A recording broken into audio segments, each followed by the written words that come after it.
Assalamualaikum warahmatullahi wabarakatuh. Selamat pagi teman-teman.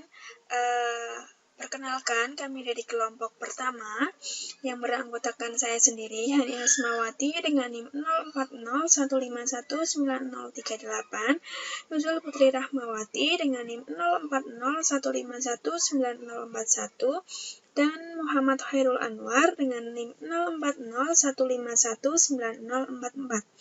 Nah, di sini kelompok kami akan membahas mengenai chapter 1 dan chapter 2. Di sini ada 4 subbab. Yang pertama, mengapa ada penilaian rapot tahunan. Yang kedua, penilaian domain kognitif matematika. Yang ketiga, ada penilaian afektif matematika. Dan yang keempat, tidak ada kata akhir daftar pertanyaan. Nah, pada subbab 1 dan 2 akan disampaikan oleh saya sendiri.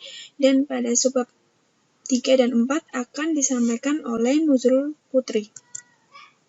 Lanjut ke chapter kedua, di sini ada 5 subbab. Yang pertama, ada pendahuluan, kedua ada mengapa harus menggunakan pendekatan multidimensi, yang ketiga apa itu pendekatan Spur, yang keempat pandangan tentang prestasi dalam ketentuan Spur, dan yang terakhir yaitu diskusi dan kesimpulan. Nah, pada subbab pertama dan kedua nanti akan disampaikan oleh Nuzul Putri. Yang ketiga, 4 dan kelima akan disampaikan oleh Khairul Anwar. Langsung saja kita masuk ke chapter yang pertama, yaitu mengapa ada penilaian rapat tahunan. Nah, rapat tahunan ini biasanya juga disebut dengan buku tahunan, dilaporkan pada peristiwa yang signifikan, dan perhitungannya ini tentang pembelajaran tahun lalu, di mana dalam pendidikan ini cenderung berbasis masalah. Masalah ini mungkin atau mungkin tidak mencerminkan diskusi yang telah berlangsung selama setahun terakhir oleh anggota timnya. Nah, selanjutnya ada salah satu buku tahunan pendidikan terpanjang yang berjudul Yearbook of the National Society for the Study of Education, NSEE, pada tahun 1901, dan sekarang ini diterbitkan di bawah Teacher College, Universitas Columbia. Selanjutnya, buku tahunan 2007-nya ini berjudul Evidence and Decision Making. Nah, ini berfokus pada peran yang dimiliki para profesional pendidikan, termasuk peneliti, guru, dan administrator. Nah, di sini dapat bermain, membangun, menafsirkan, dan menggunakan bukti untuk membuat keputusan mendukung tentang pembelajaran. Ini menurut Moss dan Pitti di 2007. Nah, selanjutnya NCTM juga menerbitkan buku tahunan sejak 1926. Tujuannya ini untuk memusatkan perhatian bersama pada masalah dengan melihat secara mendalam dari berbagai perspektif, hingga lensa interdisipliner dan di berbagai tingkatan kelas yang berbeda. Nah, keluaran terbarunya buku tahunan ke-72 yang diterbitkan pada tahun 2010 mengenai kurikulum matematika.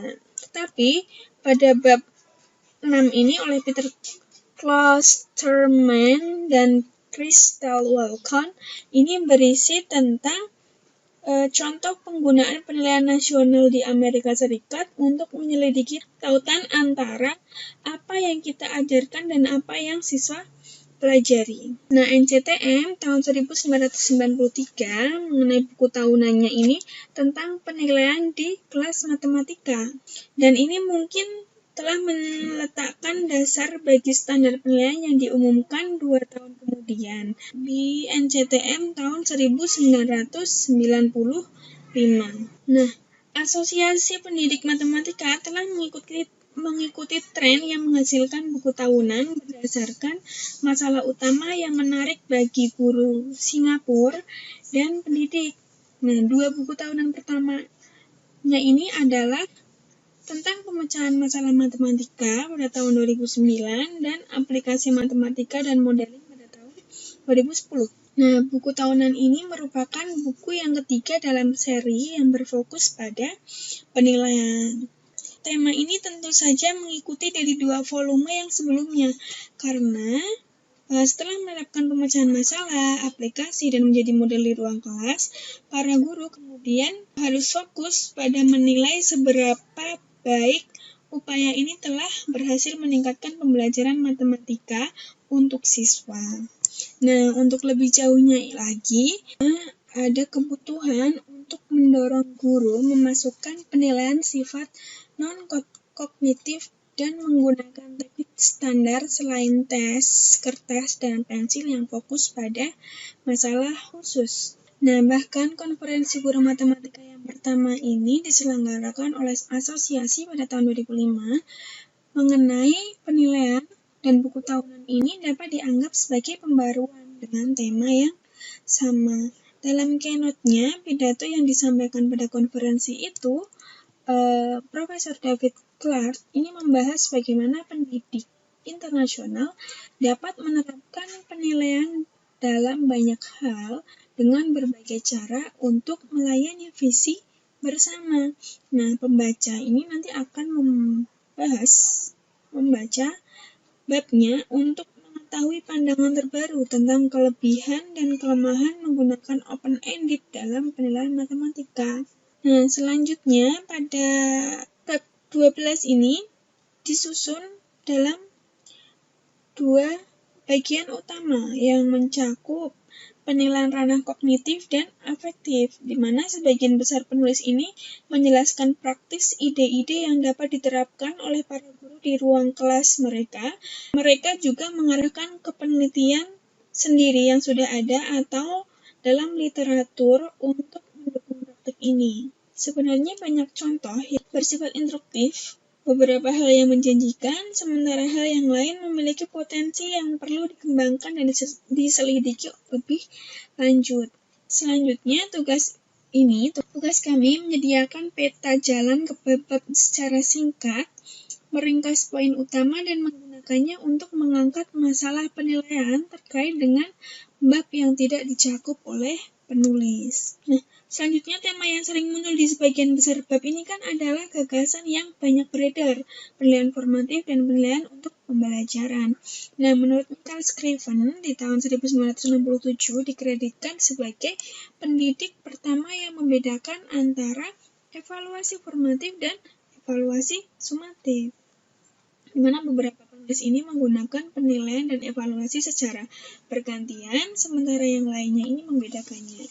Nah, ketika fokus pada evaluasi, konsepsi teoritis penilaian formatif selanjutnya dikembangkan oleh Sadler di tahun 1989 sampai dengan 1998 dan lainnya. Bukti penilaian formatif menjadi lebih mapan, lalu komprehensif, dan banyak dikutip ulasan oleh Black and William. Menurut Pomham, tingkat penerapan penilaian formatif pada tahun 2009, guru yang melakukan penyesuaian pembelajaran setelah memeriksa bukti-bukti yang diperoleh penilaian berada di level pertama.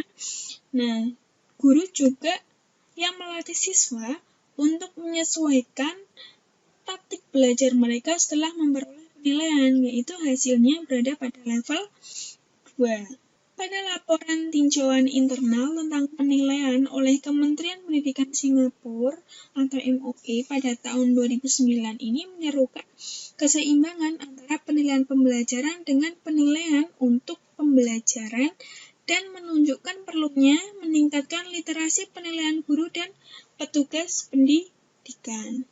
Nah, selanjutnya untuk bagian berikutnya akan menunjukkan bagaimana bab-bab ini dapat berkontribusi terhadap tujuan penilaian yang penting. Kita masuk ke penilaian domain kognitif matematika. Nah, domain kognitif ini kan seperti pada umumnya yaitu multidimensi, di mana pemahaman matematika ini adalah istilah yang banyak digunakan di pengertian yang samar dan umum untuk merujuk pada apa yang siswa ketahui tentang bagian dari matematika termasuk keterampilan atau komponen prosedur. Nah, ketika siswa ini membuat beberapa kesalahan dalam menjalankan prosedur, guru ini sering mengklaim bahwa siswa ini belum paham atau belum mengerti dan gagal menjelaskan apa makna sehingga membuat rancu antara perbedaan konsep dan keterampilan. Nah, karena ketidakjelasan ini menimbulkan beberapa masalah untuk penilaian valid pemahaman matematis. Menjadi masalah kontroversial sejak publikasi taksonomi asli domain oleh Bloom pada tahun 1956. Nah, selanjutnya, tetapi dalam pendidikan matematika, sifat pemahaman matematika ini telah menjadi subjek analisis yang luas. Misalnya, telah diklasifikasikan sebagai pemahaman instrumental dan relasional, mengetahui apa, mengetahui bagaimana, dan mengetahui mengapa, dan banyak kemungkinan yang lain. Ini menurut Schoenfeld di tahun 2008, Sierpinska 1994, Kim di tahun 1979, dan Wong 1985. Nah, dalam bab 2 ini, Thomson dan Kaur ini mengusulkan pendekatan Spur, di mana untuk membongkar multidimensi pemahaman yang berfokus pada keterampilan, properti, penggunaan, dan juga representasi. Nah, mereka juga memberikan contoh Spur di sekolah SD dan tingkat menengah, di mana guru ini mungkin dapat merancang tugas yang serupa untuk membantu siswa mengembangkan pandangan yang menyeluruh dan seimbang tentang topik yang diberikan. Penulis juga melaporkan perbandingan hasil studi yang disebut dengan Proyek Internasional Pencapaian Matematika atau IPMA dari sampel siswa sekolah dasar Singapura dan Amerika Serikat, di mana dalam hal ini ada 4 dimensi berdasarkan topik, yaitu bilangan, aljabar, pengukuran geometri, dan data atau peluang, di mana properti dan penggunaan menunjukkan lebih sulit untuk merancang barang-barang dibandingkan dengan keterampilan dan representasi. Nah, pemecahan masalah ini telah menjadi fokus utama dari kerangka kurikulum matematika Singapura sejak awal 1990-an. Dan sejak itu lebih dari 60 studi lokal ini telah melakukan penelitian mengenai bidang penting ini, di mana apa yang menarik bagi guru adalah cara baru mengajar dan menilai pemecahan masalah matematika. Nah, selanjutnya pada bab 3 ini memperkenalkan lembar kerja praktis matematis sebagai instrumen pembelajaran dan penilaian, di mana lembar kerja ini mencakup 4 tahap berdasarkan pada karya Polya dan Schoenfeld yang berpengaruh, yaitu yang pertama memahami masalah, kemudian menyusun rencana, melaksanakan rencana, dan memeriksa serta mengembangkan. Selanjutnya, pengetahuan tentang kriteria penilaian adalah salah satu cara untuk melibatkan siswa dalam proses penilaian, di mana di sini disebut dengan penilaian diri. Untuk memperkuat pendekatan ini, guru dan siswa ini harus mendiskusikan interpretasi mereka terhadap kriteria. Karena kan tidak mungkin mengasumsikan bahwa kedua pihak ini akan menafsirkan kriteria dengan pandangan yang sama. Selanjutnya, tes matematika tipe kertas dan pensil ini yang dirancang oleh guru sekolah digunakan dalam ujian publik konsentrasi pada penyelesaian masalah rutin dan tidak umum. Next. Pada bab 4 ini, Jin dan Wong berpendapat penting menilai pemahaman konseptual dan penggambaran pencapaian menggunakan peta konsep yang memiliki dukungan penelitian yang kuat dan contoh praktis yang luas dalam pendidikan sains. Selain itu, guru juga mempersiapkan siswa untuk menggunakan pemetaan konsep dalam pembelajaran.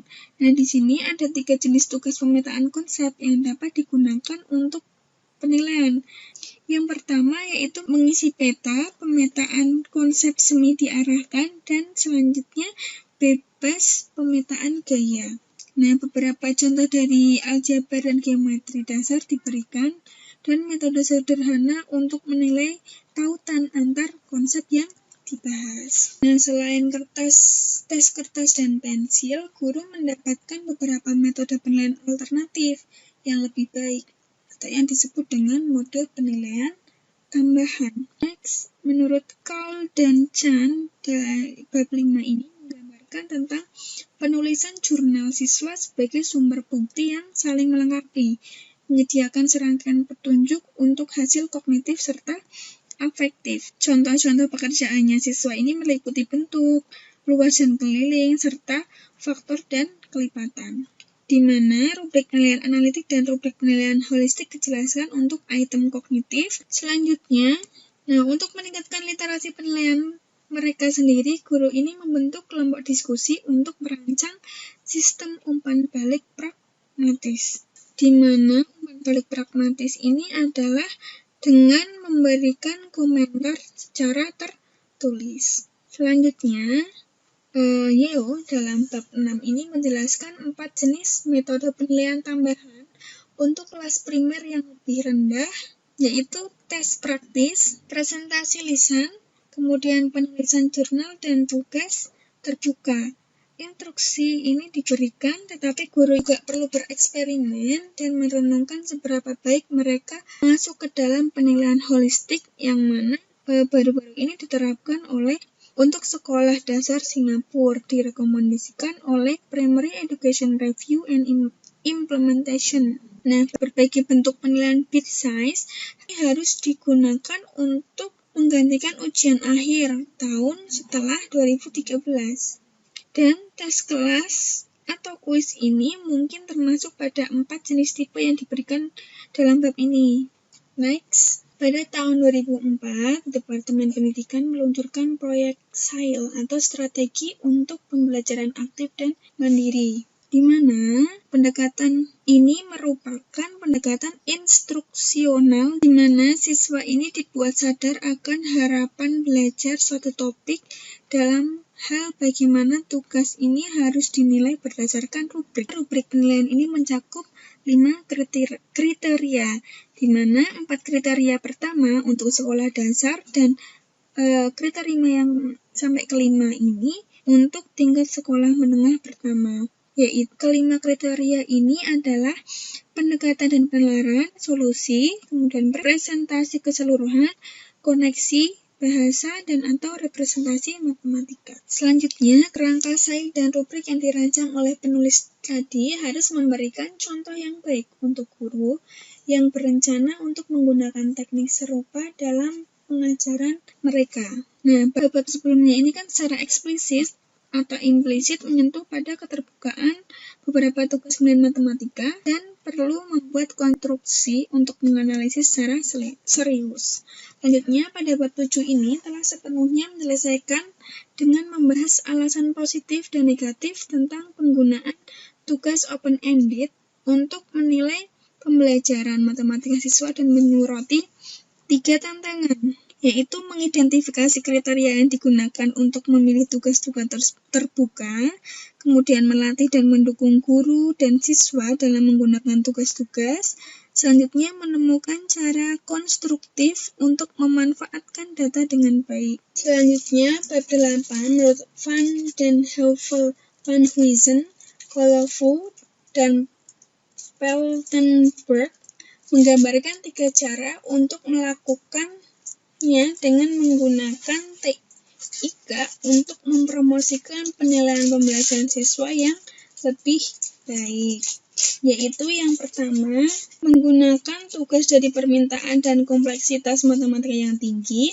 Yang kedua, membuat tugas lebih mudah diakses oleh siswa sehingga ada kesempatan yang lebih baik bagi mereka untuk menunjukkan apa yang mereka ketahui. Dan yang ketiga yaitu melacak proses berpikir dan solusi siswa menggunakan pendekatan baru dari video layar dan mencatat file kegiatan siswa. Nah, selama 2 tahun terakhir ini, MUI telah mengartikulasikan kerangka hasil siswa C2015, di mana siswa ini diharapkan menjadi pembelajar mandiri, dan guru ini hanya sebagai fasilitator yang menyediakan lingkungan dan alat, khususnya yang TIK untuk mempromosikan mendiskusikan pembelajaran mandiri di antara siswa-siswanya. Selanjutnya, pada bab 9, MOOC ini mengatakan pengetahuan pada proyek komprehensifnya yang disebut dengan penilaian berorientasi pembelajaran mandiri atau SLOA yang mencakup 3 aspek penilaian, yaitu dari pembelajaran untuk pembelajaran dan sebagai pembelajaran, serta potensi pembelajaran mandiri dapat diinduksi dalam ketiga aspek, khususnya sebagai gagasan pembelajaran dalam bentuk tujuan pembelajaran. Bagian utama bab ini adalah tentang penilaian. Bagian utama bab ini adalah penilaian untuk pembelajaran, di mana proyeknya ini melibatkan menciptakan puluhan item yang sesuai dengan kurikulum matematika nasional di Hong Kong dan menganalisisnya dengan teknik-teknik yang canggih. Pemeriksaan rubrik telah menjadi fitur yang stabil di sistem pendidikan Singapura karena semua siswa ini harus membawa mereka pada akhir pendidikan dasar dan menengah. Namun tidak semua siswa Jepang harus mengikuti ujian nasional matematika seperti di Singapura. Dan dalam beberapa tahun terakhir hanya sampel siswa Jepang di kelas yang berbeda yang mengambil ujian skala besar. Nah, pada bab 10 ini oleh Shimizu menjelaskan pengalaman Jepang. Fokusnya pada kerangka kerja dan item sampel diambil dari penilaian nasional akademik dan lingkungan belajar untuk kelas 6 dan kelas 9. Uniknya di mana di sini menggunakan konteks dunia nyata dan kemampuan untuk menjelaskan pengamatan mereka, metode solusi dan penalaran yang termasuk bukti dalam tugas konstruksi terbuka. Nah, pada bab 11 oleh Nindial mengkompilasi serangkaian kesalahan yang dibuat oleh guru pre-service di NIE dan menghubungkannya dengan bahasa konten matematika, diagram, dan konteks atau situasi masalah. Kesalahan ini sebagai rambu yang berguna untuk mengingatkan guru agar lebih berhati-hati ketika mereka merancang item yang serupa untuk mereka gunakan sendiri karena ketika item yang dibangun ini buruk dapat menyebabkan nilai yang salah tentang apa yang sebenarnya diketahui dan dilakukan oleh siswanya. Nah, selanjutnya akan dilanjutkan oleh rekan saya mengenai penilaian domain afektif matematika oleh saudara Nuzul. Saya persilahkan. Assalamualaikum warahmatullahi wabarakatuh. Baik, selanjutnya saya akan menjelaskan tentang penilaian domain efektif matematika. Jadi, dalam penilaian domain efektif matematika ini terdapat 2 bab dalam buku ini, yaitu bab 12 dan bab 13. Hanya ada 2 bab tentang menilai sifat atau hasil afektif matematika siswa. Namun, ini tidak boleh dianggap bahwa menunjukkan sikap siswa, motivasi, efikasi, dan sifat serupa itu tidaklah penting.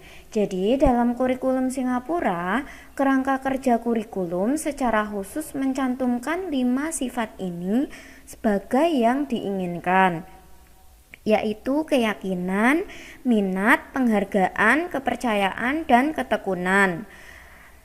Serta hal ini memotivasi guru matematika untuk merancang kegiatan belajar yang menyenangkan, bermakna, relevan, dan cenderung membantu membangun kepercayaan pada siswa.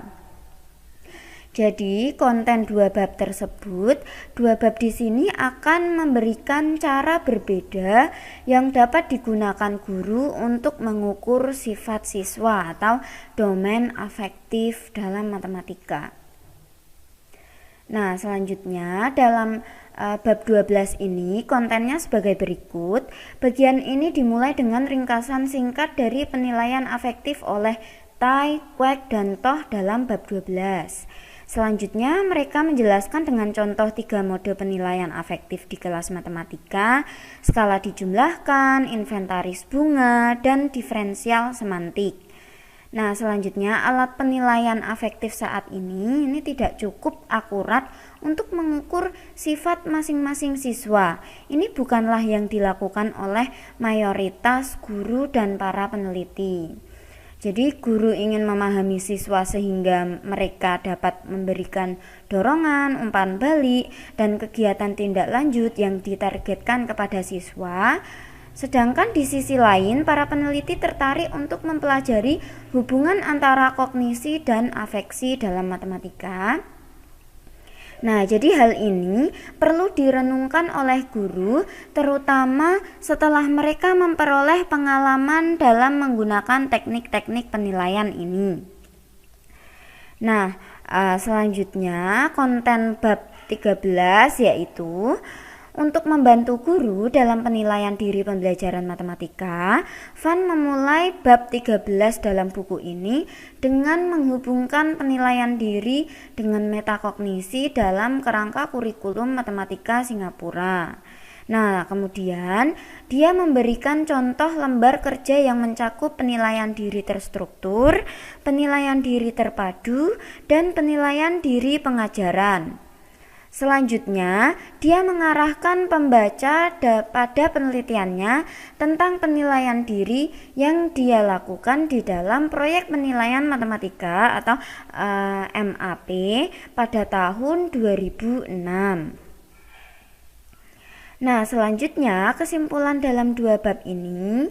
Jadi selain dua bab ini, bab-bab selanjutnya juga dituliskan tentang penulisan jurnal siswa dan lembar refleksi dengan dorongan dapat dengan mudah dimodifikasi untuk menangkap bukti tentang pembelajaran afektif di samping hasil kognitif.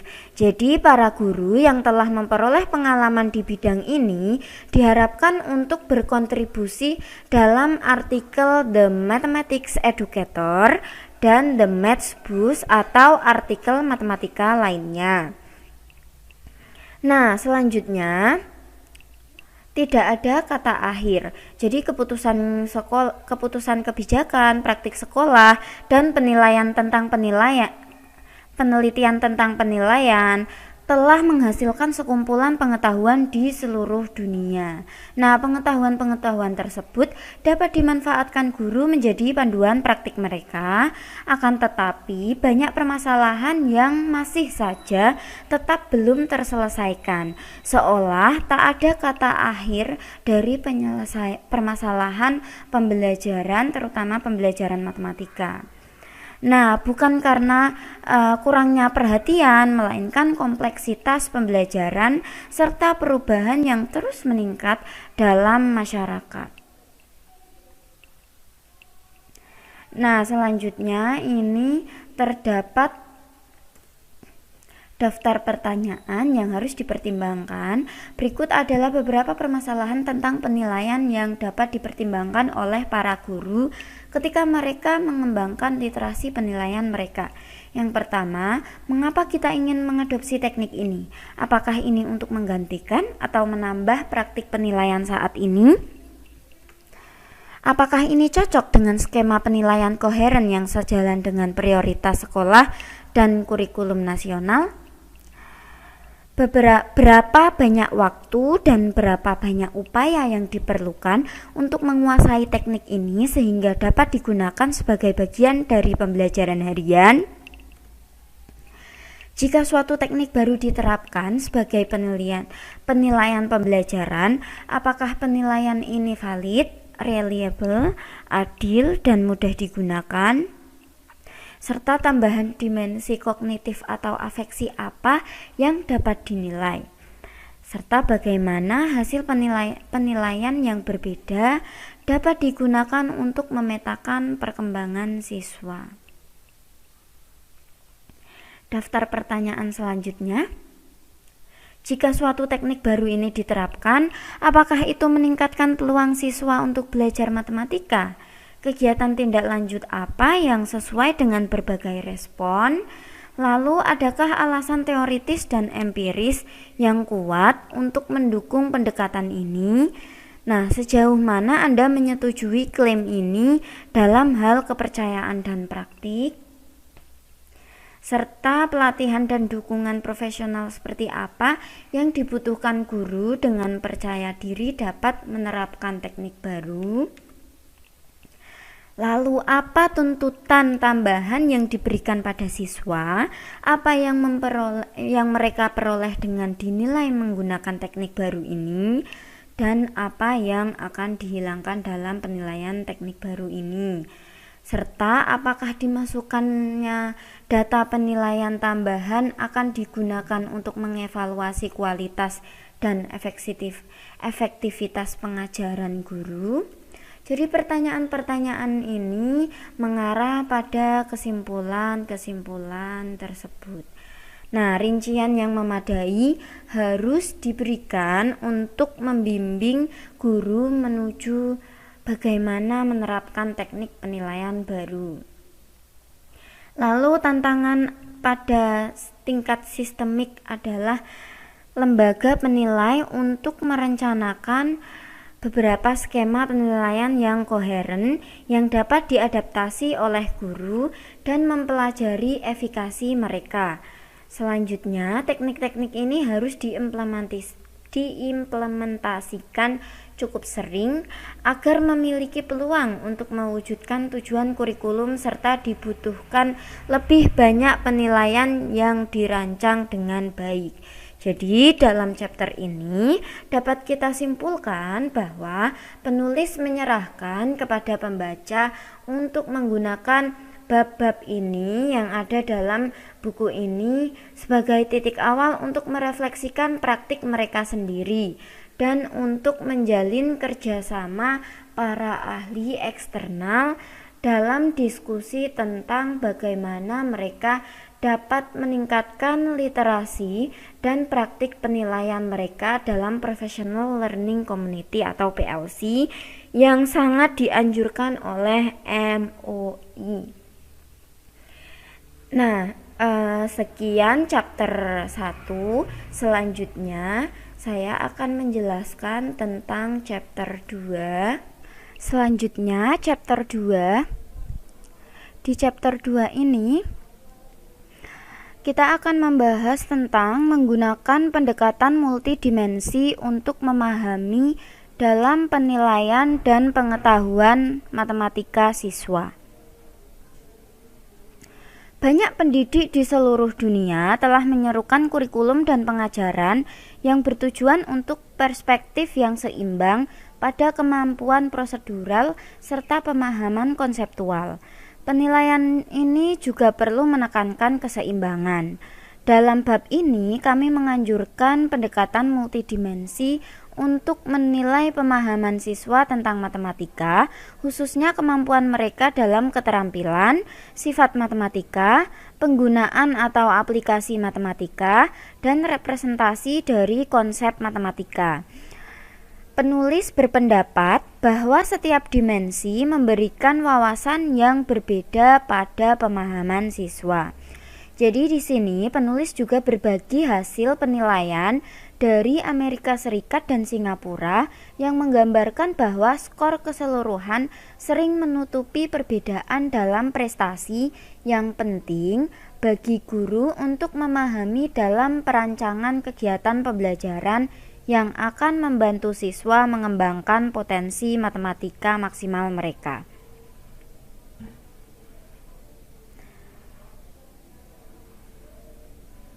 Nah, sebelum ke pendahuluan, berikut 4 item pertanyaan bahwa disarankan masing-masing pertanyaan di atas tepat untuk digunakan guru ketika siswa sedang belajar desimal. Nah, masing-masing pertanyaan ini memberikan wawasan berbeda tentang apa yang siswa ketahui tentang konsep desimal tersebut. Ini memberikan pandangan yang lebih kuat tentang pemahaman siswa yang mendalam daripada yang akan diperoleh dari suatu item.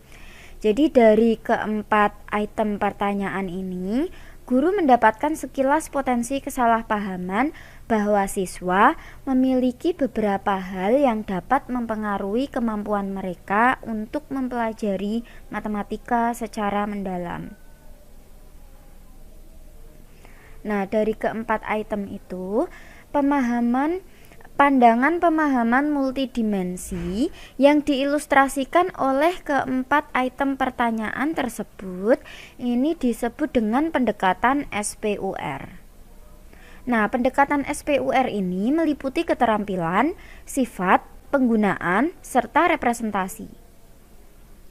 Dalam akhir bab nanti akan diberikan perspektif teoritis dan filosofis singkat untuk pendekatan SPUR ini. Dan akan diberikan lebih banyak contoh item menggunakan pendekatan ini di tingkat primer maupun sekunder. Selanjutnya, mengapa multidimensi ini penting dalam pembelajaran matematika? Jadi terdapat beberapa rekomendasi ataupun beberapa pendapat menurut ahli. Yang pertama dari National Research Council yang berpendapat bahwa kecakapan matematika sebagai pohon yang terdiri dari 5 cabang yang saling terkait, yaitu kelancaran prosedural, penalaran adaptif, penalaran konseptual, produktif disposisi, serta kompetensi strategis. Selanjutnya, menurut Krutetsky yang berpendapat bahwa beberapa siswa secara teratur menggunakan pendekatan aljabar atau analitik untuk menyelesaikan masalah, sementara yang lain menggunakan pendekatan geometris atau spasial. Selanjutnya, menurut NCTM yang menekankan pentingnya perspektif yang seimbang relatif terhadap kelancaran prosedural dan pemahaman konseptual. Yang terakhir, menurut kurikulum Singapura bahwa dalam kurikulum Singapura ini menekankan pengembangan keterampilan matematika, konsep, dan proses penting dalam pembelajaran dan penerapan matematika. Nah, dari rekomendasi-rekomendasi tersebut dapat disimpulkan bahwa materi kurikulum yang menggunakan perspektif multidimensi menyajikan pandangan seimbang matematika yang mengelola ruang kelas dengan siswa yang memiliki berbagai kemampuan matematika dan gaya belajar yang berbeda-beda. Baik, sekian dari saya. Kurang lebihnya saya mohon maaf. Terima kasih atas perhatiannya. Selanjutnya akan dijelaskan oleh rekan saya, Muhammad Khairul Anwar. Selanjutnya, saya akan menjelaskan tentang pendekatan SPUR. Nah, salah satu penilaian dengan pendekatan multidimensional adalah SPUR, di mana SPUR ini adalah kepanjangan Skill, Properties, Uses, and Representation. Lebih lanjut, SPUR ini meliputi, skill ini mewakili prosedur yang harus dikuasai siswa dengan lancar, mulai dari aplikasi algoritma standar hingga pemilihan dan perbandingan algoritma hingga penemuan atau penemuan algoritma, termasuk prosedur dengan teknologi. Properties adalah prinsip yang mendasari matematika, mulai dari penamaan properties atau kelengkapan digunakan untuk memberikan alasan kesimpulan, asal mula, dan bukti. Uses adalah aplikasi dari konsep ke dunia nyata atau ke konsep lainnya, disusun dari masalah kata atau masalah nyata mungkin ya, sehari-hari untuk membangun dan menggunakannya melalui model matematika. Representation adalah grafik, gambar-gambar, dan pelukisan visual lainnya dari konsep, termasuk representasi standar konsep dan hubungannya dengan penemuan cara baru untuk mempresentasikan konsep. Nah, ini contoh SPUR pada tingkat dasar, yaitu menyederhanakan 1/2/3 dibagi dengan 1/6. Nah, ini termasuk ke komponen skill. Nah, tanpa benar-benar membagi, hasil mana yang lebih besar? Jelaskan. Nah, ini dari N bagi setengah, N bagi 1/3, N bagi 3/4, kira-kira mana yang lebih besar? Kemudian jelaskan apa yang terjadi pada hasil 3/4 bagi N saat N menjadi angka yang lebih besar dan lebih besar lagi. Nah, ini properties. Balprit memiliki 1/2/3 cangkir beras. Dia menggunakan 1/6 cangkir untuk setiap porsi. Berapa banyak porsi yang dia miliki? Nah, dia membuat masalah dunia nyata yang mana 1/2/3 dibagi 1/6 akan digunakan untuk memecahkan masalah, yaitu ini termasuk bagian komponen uses. Nah, gambarlah diagram untuk mengilustrasikan arti 1/2/3 dibagi 1/6. Nah, ini representation. Kemudian contoh SBUR pada tingkat menengah. Selesaikan untuk X. Jadi cari X di mana 3X plus 12 sama dengan 5X. Nah, ini yang dinamakan konsep komponen skill. Dalam menyelesaikan 3X plus 12 sama dengan 5X, Yiping menulis 12 sama dengan 8X sebagai langkah selanjutnya. Apakah Yiping benar atau tidak? Bagaimana Anda tahu? Untuk menyelesaikan 3X plus 12 sama dengan 5X, Muhundan menulis langkah-langkah berikut. Langkah yang pertama, 3X plus 12 sama dengan 5X. Langkah kedua, 12 sama dengan 2X. Kemudian langkah 3, N6 sama dengan X. Jelaskan apa yang Muhundan lakukan untuk setiap langkah yang dilakukannya. Nah, ini properties, komponen properties. Nah, 2 anak menabung uang mereka untuk membeli video game khusus. Carlos sudah memiliki $12 dan menyimpan $3 setiap minggu. Andrew tidak memiliki uang yang sudah disimpan, tetapi memutuskan untuk menghemat $5 setiap minggu. Jika tidak ada yang mengeluarkan tabungan mereka, dalam berapa minggu mereka akan memiliki jumlah yang sama disimpan. Ini komponen uses. Nah, gunakan tabel nilai untuk menemukan solusi 3X plus 12 sama dengan 5X. Bisa dilihat tabelnya, ada 3 kolom. Yang kolom pertama yaitu nilai X-nya, dan kolom kedua 3X plus 12, kemudian kolom ketiga 5X. Untuk X sama dengan 0, kalian bisa mencari untuk kolom yang kedua yaitu 3X plus 12 nya akan menghasilkan 12, karena 3 dikali 0 ditambah 12 sama dengan 0 ditambah 12 sama dengan 12. Kemudian untuk yang kolom ketiga 5X, maka untuk X sama dengan 0 maka nilainya juga 0, karena 5 dikali 0 sama dengan 0. Untuk X sama dengan 1, kolom 3X plus 12 akan diperoleh 15, sedangkan untuk kolom 5X akan diperoleh 5, dan seterusnya sampai yang terakhir X sama dengan 8. Untuk kolom 3X plus 12 akan diperoleh 36, dan kolom 5X akan diperoleh 40. Nah, ini namanya representation, komponen representation. Nah, pandangan tentang prestasi dalam ketentuan SBUR. Nah, proyek internasional untuk pencapaian matematika atau IPMA adalah studi longitudinal multinegara yang melacak pertumbuhan siswa dalam matematika dari tahun pertama sekolah hingga akhir sekolah dasar, umumnya 5 hingga 6 tahun. Baik Singapura dan Amerika Serikat berpartisipasi dalam proyek ini. Di Singapura, siswa dari 3 sekolah berbeda ikut berpartisipasi, dengan 856 yang tersisa dalam studi dari sekolah dasar, yaitu usia 6, hingga sekolah dasar 5, usia 10. Nah, sedangkan di Amerika Serikat, siswa dari 6 sekolah di 2 negara bagian ikut berpartisipasi, dengan 181 siswa yang tersisa dalam studi dari TK, yaitu usia 5, hingga kelas 5, yaitu usia 10. Nah, ini gambarnya untuk perbandingan prestasi dari IPMA untuk siswa Amerika dan Singapura berdasarkan dimensi pemahaman. Bisa dilihat bahwa di sini rata-rata untuk Singapura lebih unggul ya. Kemudian mohon maaf untuk gambar ini perbandingannya. Dari beberapa pengamatan tentang hasilnya tampak jelas. Pertama, pencapaian lintas 4 dimensi tidak konsisten di suatu negara. Kedua, di kedua negara, siswa melakukan lebih baik pada keterampilan dan representasi daripada properti atau penggunaan. Jadi di sini kan ada diagram batang yang dimana ada dimensi of understanding, yaitu pemahamannya itu dari SBUR. Jadi tadi S itu skill, P itu tadi property, kemudian U itu uses, dan R itu representation.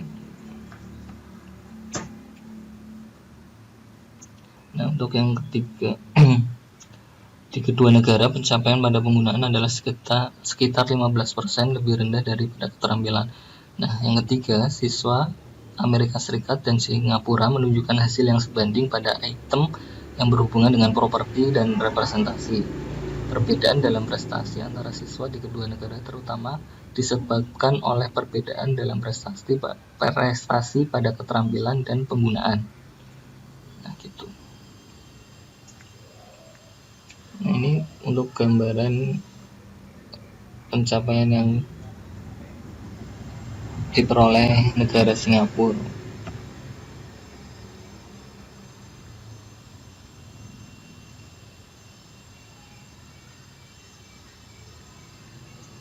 Jadi untuk pemahaman, jadi skill, property, uses, and representation bisa dilihat gambar diagram batangnya. Jadi ada beberapa yang diukur, yaitu aljabar, mengukur, kemudian geometri, data atau peluang. Ini terus kemudian ada jumlahnya.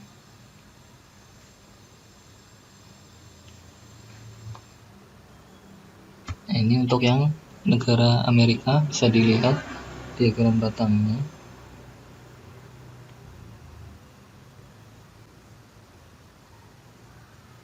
Nah, sekian dari pemaparan materi dari kelompok pertama. Mohon maaf apabila banyak sekali kekurangan dan kesalahan pengucapan pada pemaparan video kali ini. Terima kasih atas perhatian kalian semua. Assalamualaikum warahmatullahi wabarakatuh.